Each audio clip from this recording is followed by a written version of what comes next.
Hello there, I'm Nathan, and you're watching Prep Safari. Here we are in the prep jungle, looking for some wild math problems.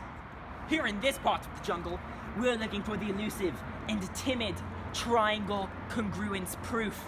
And now, when you find a triangle congruence proof, you must be very careful as to how you approach it and befriend it. Because in order to solve a triangle congruence proof, you need to use ASA, AAS, SSS, or SAS, otherwise known as SAS. Oh my god! There's one now!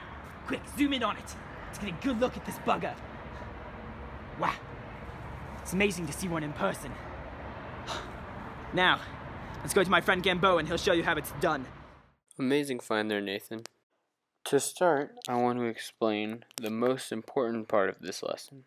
How to prove triangles congruent using SSS, SAS, ASA, and AAS. The side-side-side postulate, or SSS, states that if three sides of one triangle are congruent to three sides of a second triangle, then the triangles are congruent.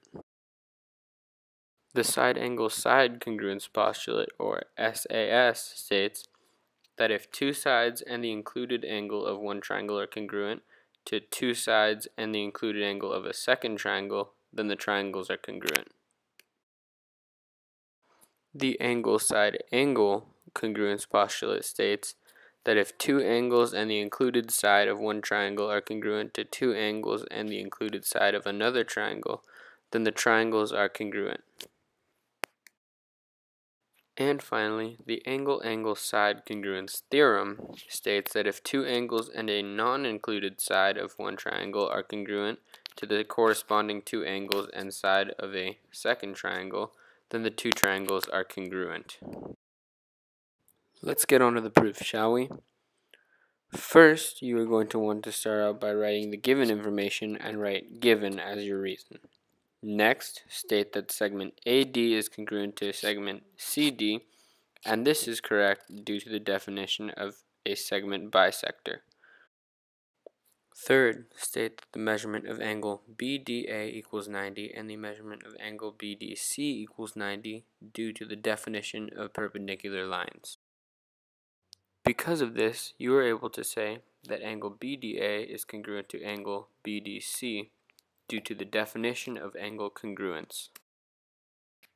Use the reflexive property of congruence to justify that segment BD is congruent to segment BD. Having proven two sides congruent with one included angle, you can now say that triangle ABD is congruent to triangle CBD because of SAS. What are you up to now, Nathan? Alright, I've been waiting here for hours just for this animal to show up. And now, if my eyes don't deceive me, it's either a translation, a reflection, or a rotation.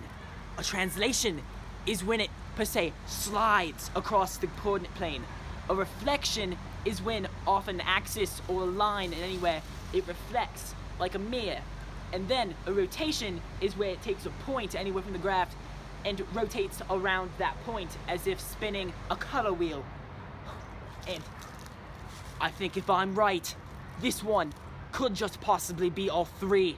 Let's get a closer look.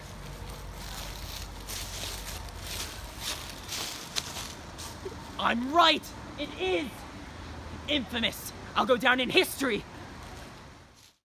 You are indeed correct, my good friend. This can be classified as a reflection, translation, and rotation. It is a reflection because it can be flipped over the line of reflection, or in this case, the x-axis, and each of the points from the newly formed image will have the same distance away from that line of reflection as the pre-image did. It is also a translation because all the points have been moved the same distance and the same direction from the original figure. And finally, it is a rotation because the figure can be rotated around a fixed point, also called the center of rotation, and each point of the original figure and the new image will be the same distance from the center. Alright, now, for just a second, we're stepping out of the prep jungle and into the cliffs. Here at the cliffs, there are many mazes, caves, some holes in the ground here and there. Don't worry about them. But here, we're looking for the infamous, rare, impossible to find coordinate proof. Now, they're only found in caves, so let's go.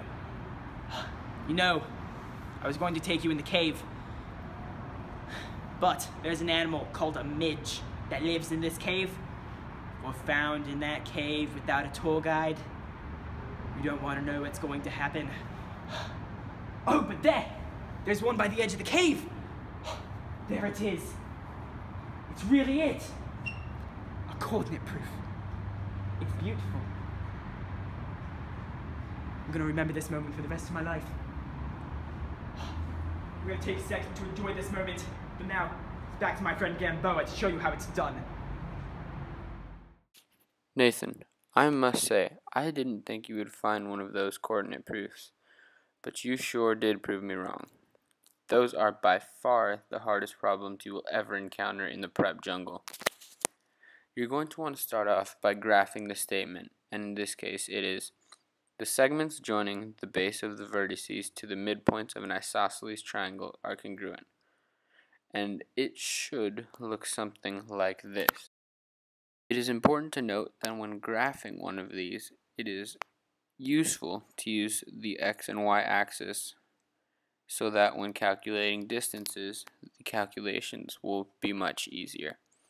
And it is also crucial that you use variables instead of numbers when able to, so that the proof can be used to prove all triangles with these conditions and not just the one with the exact points you chose. Add the given and the proof and voila, you've set up a coordinate proof. To solve, you're going to want to use the midpoint formulas to find points S and R. Point S is 3a, comma b, and point R is a, comma b.